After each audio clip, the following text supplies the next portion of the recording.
many of you, most of you. I know everybody in the room, so good to see you again. A lot of you had this topic before.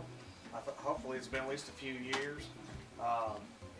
When we try to do HVAC and plumbing together, it sort of limits the number of topics that we can provide because it has to be relative to both trades. I taught the class in one area where a guy came into the class and you know, one of his first comments was, let's get this over with, and very shortly thereafter he became very interested because, as it turns out, his mom was in the hospital and they didn't know what was happening.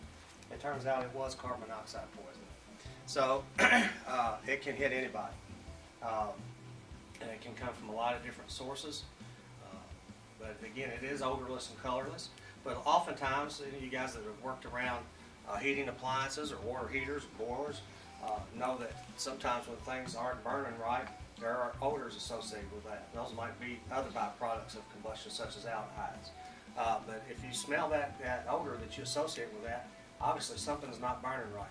But we need to get a whole lot more scientific and not wait until it's to that point, because if you're smelling something, it's been going on for some time, and it's really hazardous at that point. Carbon monoxide is produced by incomplete combustion. You have things that you need for combustion. You need a source of ignition, you need a fuel, and you need oxygen. And if you don't get the fuel and the oxygen in the correct proportion for any reason, then you get incomplete combustion. In incomplete combustion, you'll have increased levels of carbon monoxide. A good clean burning flame produces very low levels of carbon monoxide. But when things go wrong, and it doesn't take a whole lot for it to go wrong, a little bit of dirt, or a little bit of gas pressure too much, or a little less air than you need, and things can go kind of haywire. So, and it's not just gas; it's charcoal, kerosene, propane, natural gas. Some of the casualties are from internal combustion engine-powered equipment, generators, cars, lawnmowers, power washers. All those things produce CO. And there was a case not so long ago, some of you might have heard of, where there was a couple of elderly people that had stayed at a hotel and got very sick, and EMS had to take them and treat them and so forth. And then a couple weeks later, that hotel reopened that same room, and as it turns out, there was a woman and her son were traveling to pick up her daughter at a dance or cheer competition or something like that. And the young boy died in that same room. They never resolved what was the issue prior to that, and put people back in that room after a couple of weeks. And the woman was unconscious. The boy actually died. As it turns out, there was a pool heater that had a problem, and it was venting carbon monoxide into that space. So, you know, that's something else to keep in mind. CO testing. You know, sometimes just some little thing happens and part falls off and somebody puts it back on. Looks like, well, that fits there. But we all know that's the draft to it on a water heater, and it's upside down. Well, what's happening? This is dumping flue gas. Here's just a couple of different brands of combustion analyzers. This is a Testo. We've got a UEI. That's a back rack. I put them all up there because I don't push any particular product or anything like that. I don't sell them. There are pros and cons to all of these. They're not cheap. They take a significant investment. They had come way, way down in price. Some of the first ones I saw were in a suitcase and they cost $6,000. And that was many years ago. Now we're down, you know, at the $800 to $1,500 range for a lot of them. Some are a little more. They have more features. But I'll tell you this, the guys that I work with would not dream of working on a gas appliance or anything else that's fuel burning without doing a combustion analysis. Initially, there was a lot of hesitation to get people involved with that. Why? Because they said, well, I don't have time to do that. Just not as much of a concern. These are just some of these analyzers here. My friend Fritz here, he's a contractor in Louisville. He brought some equipment, and maybe we'll pull that out and look at it a little later. He's been doing combustion analysis for a few years. He's done a little bit of training for folks with it, that kind of thing as well. So we might get that out here in a little bit and talk about it. Just the kind of readings that you might expect to see on typical systems. And we've got it broken down into categories here. These are in your handouts. Atmospheric draft, so that would include your standard type water heaters, things like that. Any furnaces that have a draft to it on them, that are standing pilot, typically your spark ignite type furnaces. If it has a draft to it, it's atmospheric draft. 80% furnaces, and then 90% condensing furnaces. Your O2 levels, that's your oxygen. One of the things that you want to look at when you're testing the system is when that blower kicks in, does your oxygen level increase? Well, why would the oxygen level increase in the combustion? Well, that's typically going to happen because there's a crack in the heat exchanger. So that's one of the things you want to watch for. Stack temperature. We want to monitor stack temperature because it affects burner efficiency. Another thing, to give her an idea, and I went to one house where that whole draft diverter was just gone. The whole draft hood was removed. It was sitting beside it. Still got a picture on my phone. I haven't gotten it in the presentation yet. I don't think I do anyway. I didn't intend to, so I'm not sure it's in here. The pipe was sitting down, right down top of the pipe was right down on the water heater. Yeah. Not only that, but it was a 3-inch pipe stuck into a 4-inch double wall, and there was no transition. It just stuck up into it. And the real estate lady was there, and I says, "Oh my gosh!"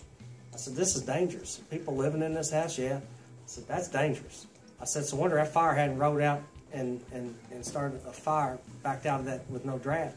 And there was a broom sitting in front of it, and I moved the broom, and that water heater was scorched up in front of it. And it's a wonder it had caught that broom on fire. So it got that close. I said, "Please tell them they have to fix this. You know, this is deadly." And so, you know, again, who would do that? But, you know, homeowners. Oh yeah. Works, don't matter. Looks like the old regular old duct tape that had melted. And, Looks like it needs more wax ring. yeah. Here's a heat recovery system. Got your flue pipe going up through your return. No. Man, that was an old one there. I mean, That's reheat. Yeah. it's been a lot. Yeah, it's been there for a long time. Yeah, well, what disturbs me is, look, this is new from this point on, so somebody tied back into it. Where you're venting out through a pitched roof, there's minimum height requirements on that, above that pitched roof. The measurement's done from the highest point of penetration to the bottom of the cap. And there's a chart similar to this in the mechanical codes, and it tells you, depending on the pitch of the roof, the minimum height of that pipe above that penetration. Here's one that's not quite there. There's another. That was high enough. It used to be. This is in a restaurant. Look at all that grease running around that down. That's a mess, yeah. That's nasty. I've actually got up on them. Have you ever just slid across the roof? That's about as nasty roof as I've seen. But category 1 appliances, so that would be negative pressure, non-condensing. And typically we might vent those with B-vent or with a chimney liner through an existing chimney.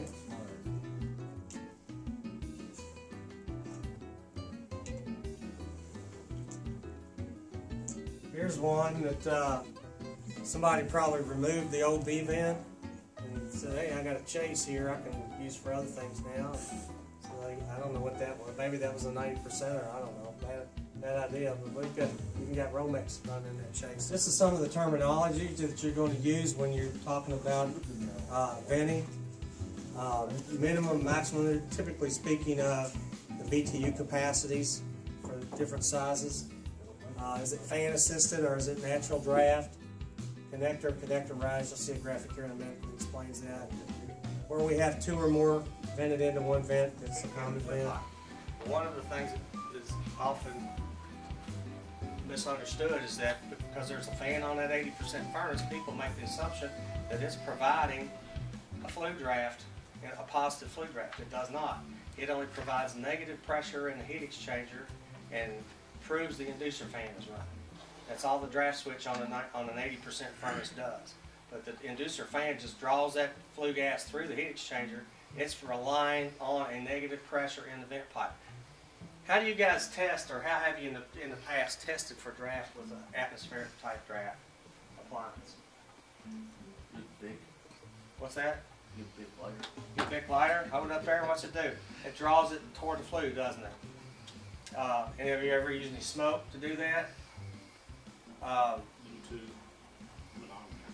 Yeah. That would be the way to do it, really, to measure with a manometer, measure the actual draft. So if we're not on the atmospheric, though, we could tell if it was drawn. Doesn't mean it does it all the time. So one of the other things we want to do is say, what happens if I close this door and that fan operates? We want to look at all those possibilities. If we turn on some exhaust, if we turn on all the exhaust, how does it affect the draft in the house or in any structure? So we want to look at that. But how about that 80% furnace? You don't have anywhere to put your lighter to see if it's drawing, do you? You can't put your hand and feel it draw. You can't see smoke suck up into it. So how are you going to know it's drafting? You have to measure. There's no other way to know. You have to put a hole in the flue pipe and measure the draft with a manometer of some type. Some of these combustion analyzers have manometers built into them, so that's a nice feature as well. 90% furnace, it is a positive draft. Carbon dioxide parts per million, typically it should be less than 100. You're going to see them in the teens, 20s, 30s, 40s under normal operation. I have seen a few that have an operation that are on the higher end of that, and it's typical for them. But typically when you see greater than 100 parts per million, CO in the combustion gases, something's not right. All that, right? You have to climb ladders. You have to work around electric. What else? I always ask this: has anybody here not been shot? Shocked. Shocked. It's hard stuff. Yeah. I've only ever had one guy said he wasn't shocked, and I think he was right. Either he doesn't do much. Yeah, I believe that did. So, chances are things will happen to you. The more you do, the more likely things will happen to you. Any of you guys ever been cut?